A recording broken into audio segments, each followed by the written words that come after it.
بسم اللہ الرحمن الرحیم۔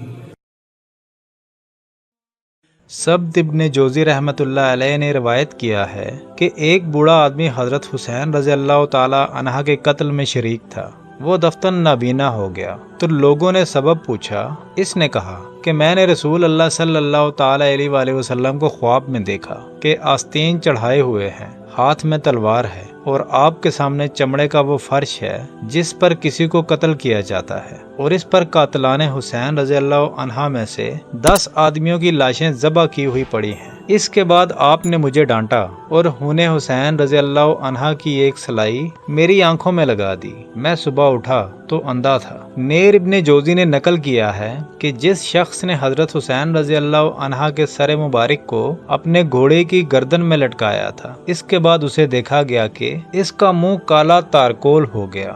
لوگوں نے پوچھا کہ تم سارے عرب میں خوشرو آدمی تھے، تمہیں کیا ہوا؟ اس نے کہا، جس روز سے میں نے یہ سر گھوڑے کی گردن میں لٹکایا، جب ذرا سوتا ہوں 2 آدمی میرے بازو پکڑتے ہیں اور مجھے ایک دہکتی ہوئی آگ پر لے جاتے ہیں اور اس میں ڈال دیتے ہیں جو مجھے جھلس دیتی ہے، اور اسی حالت میں چند روز کے بعد مر گیا۔